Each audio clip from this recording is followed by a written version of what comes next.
In this video, I'm going to show you how you can open and extract a .rar file on your iPhone. This is very easy, so if you follow along, we'll get this done in a couple of minutes. So first, you need the RAR file downloaded onto your iPhone. So for me, I'm going to click on the three dots, and then we'll click on download. It's then going to ask you to save it to your files, so I'm going to save it just on my iPhone here, just as files. Now to access this, we're going to just swipe down, and I can just type in files. From here, we can go ahead and open the Files app. And here, if I scroll down, you can see we've got files.rar. Now, we can't just click on this and open it, but we can use an app which is already installed onto your phone to do so. That app is called Shortcut. So swipe down and start typing Shortcut. You'll then see shortcuts appear. Go ahead and click on that. If you've never used it, it will look something like this. We want to click on the plus icon in the top right-hand corner. And here you can see we're creating a new shortcut.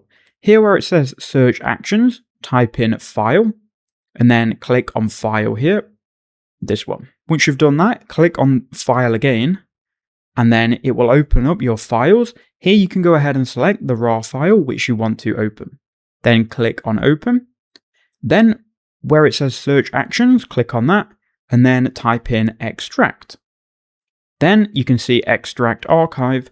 Click on that. So now we're going to be opening the file, it will extract, and now we just need to save it. So go to search actions and then type in save. Click on save file. And if you click on this drop down menu here where it says ask where to save, just make sure this is checked. Once you've done that, we can go ahead and click the play button in the bottom right hand corner.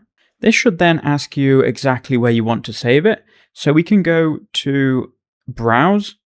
We can then click on files. I'm going to click on the three dots in the top right, we'll click new folder, and then we'll click on open. We can then go ahead and click on open. And then as you can see, the files will appear and you can change how you view these. Now let's go and see the files.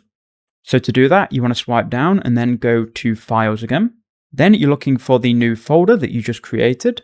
Once you've found it, you can go ahead and click on it. And here are the contents of this .rar file. You can then go ahead and swipe through and see these. And that is how you can open or extract a .rar file.